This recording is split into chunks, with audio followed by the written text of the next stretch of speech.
Balasore train दुर्घटना के कई घंटे बीत जाने के बाद अब रेल मंत्री अश्विनी वैष्णव का एक बयान सामने आ रहा है, जिसमें वो बता रहे हैं कि आखिरकार इस पूरी दुर्घटना की वजह क्या रही, इस पूरे हादसे की जो वजह है वो क्या रही। रेल मंत्री की ओर से साफ तौर पर ये बताया गया है कि इस पूरी दुर्घटना की जो वजह है वो इलेक्ट्रॉनिक इंटरलॉकिंग सिस्टम का फेल होना माना जा रहा है। दरअसल ये इलेक्ट्रॉनिक इंटरलॉकिंग सिस्टम जो होता है, उससे जो ट्रेन होती है उसका जो पूरा का पूरा जो ट्रैक होता है वो सेट होता है कि किस लाइन पर जो ट्रेन है वो जाएगी और कौन सी लाइन पे जो ट्रेन है वो चल रही है। पूरा जो ट्रैक रिकॉर्ड होता है किसी भी ट्रेन का, वो इलेक्ट्रॉनिक इंटरलॉकिंग सिस्टम से जुड़ा होता है। हालांकि पहले जो ये इलेक्ट्रॉनिक इंटरलॉकिंग सिस्टम जो था वो मैनुअली होता था और मैनुअल तरीके से बताया जाता था, लेकिन जिस तरीके से तकनीक का आविष्कार हुआ, तकनीकी ज्ञान जब लोगों का बढ़ा और उसी तरीके से सरकार ने जो नई तकनीक है उसका इस्तेमाल रेलवे मंत्रालय में करना स्टार्ट कर दिया, ट्रेनों के लिए करना स्टार्ट कर दिया गया और उसी तकनीक की कहीं ना कहीं जो खराबी है उसके लिए जो पूरी जो दुर्घटना है जिसमें तमाम लोगों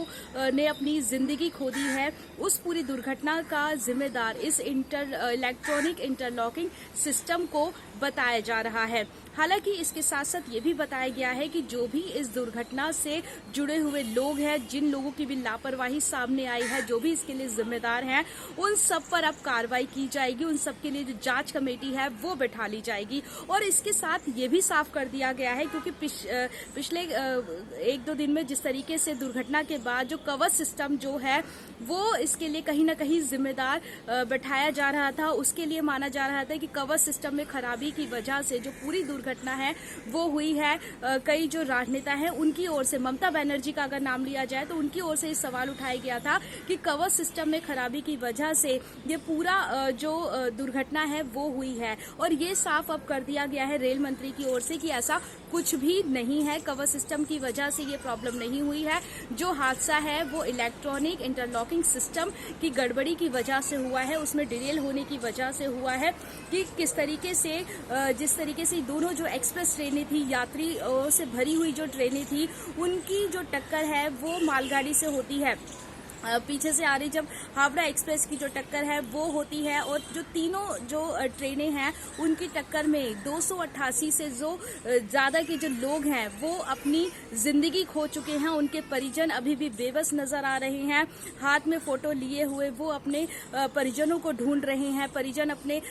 यात्रियों को ढूंढ रहे हैं जिनको ट्रेन में बैठाया गया था उनके सुहावने सफर के लिए। लेकिन कहीं ना कहीं इस तरीके से जो पूरा जो मामला सामने आया है वो ट्रेन की जो भी व्यवस्था है उस पर हालांकि सवाल तो उठ ही रहे हैं, क्योंकि कल जिस तरीके से प्रधानमंत्री नरेंद्र मोदी घटना स्थल पर पहुंचते हैं, इसके साथ साथ जो तमाम जो नेता हैं, ममता बनर्जी, नवीन पटनायक और तमाम जो दूसरी पार्टियों के जो नेता हैं वो भी घटना स्थल पर पहुंचते हैं। और प्रधानमंत्री नरेंद्र मोदी की ओर से जिस तरीके से कहा गया कि ऐसी घटना से सबक लेने की जरूरत है ताकि ऐसे हादसे दोबारा ना हो, लेकिन ऐसा पहली बार नहीं है। इससे पहले भी जो कई दुर्घटना है ट्रेनों के साथ वो हो चुकी है। हालांकि ये जो दुर्घटना हुई है, क्योंकि 300 का जो आंकड़ा है वहां तक पहुंच गई है मृतकों की संख्या, तो कहीं ना कहीं ये रेलवे के पूरे इतिहास में, काले पन्नों में जो है वो समा गया है। और ऐसे हादसे हमारे देश में पहले भी होते आए हैं, जिसका अब अंतर्राष्ट्रीय स्तर पर भी इसका शोक व्यक्त किया जा रहा है। व्हाइट हाउस, अमेरिका के व्हाइट हाउस की ओर से साफ तौर पर इस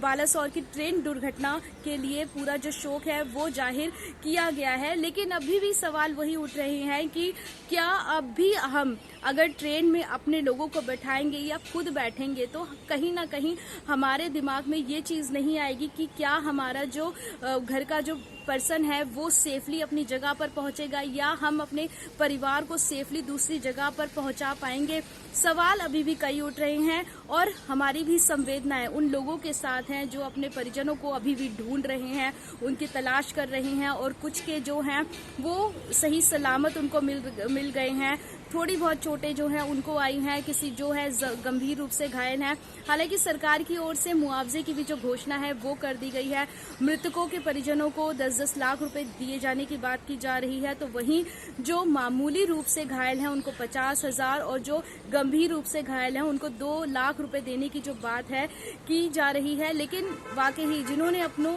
को खो दिया उनके लिए ये रकम कुछ भी नहीं है। और